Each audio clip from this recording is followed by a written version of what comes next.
हमने last video बनाई थी जिसके अंदर हमने बात करी थी कि प्रथम साधन है निर्भिमानी होना। अब दूसरा साधन इस श्लोक में बताया गया है, वह है मोह का त्याग करना, अर्थात विवेक से काम लेना। यदि विवेक दुर्बल है तो मोह बल पकड़ता है। इस मोह की बड़ी सेना है।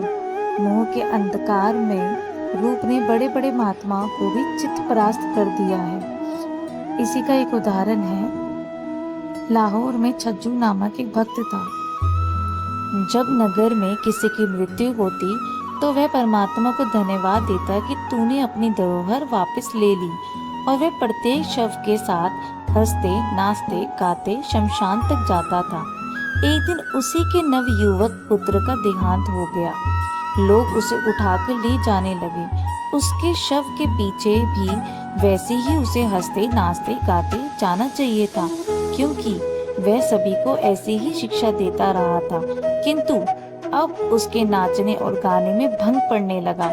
किसी ने कहा, भक्त महोदय, आपके गाने में स्वर भंग हो रहा है, नाचने में पांव लड़खड़ा रहे हैं। भक्त ने उत्तर दिया, भैया ठीक कहते हो, मुझे भी मोह ने आकर घेर लिया है और उसके कारण मेरा सारा शरीर कांप रहा है, जिसके कारण स्वर कांप रहा है और पांव लड़खड़ा रहे हैं। तात्पर्य यह है कि मोह बलवान है। कर्म फल का भोग तो सभी को करना है, परंतु अंतर यह है, ज्ञानी भोगे हंस हंस के, अज्ञानी भोगे रोए।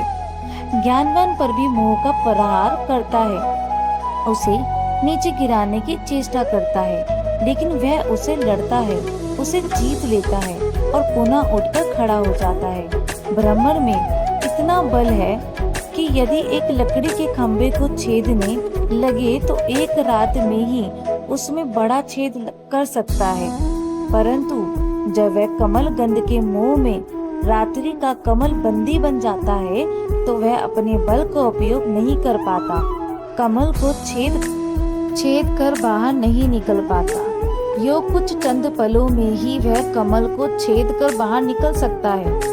मनुष्य ने भी मोह के कारण संसार के विषय भोग में पड़कर अपना समस्त जीवन नष्ट कर दिया है। हम प्रतिदिन सुनते और देखते हैं कि संसार में सभी कुछ नश्वर है और 2 दिन का मेला है।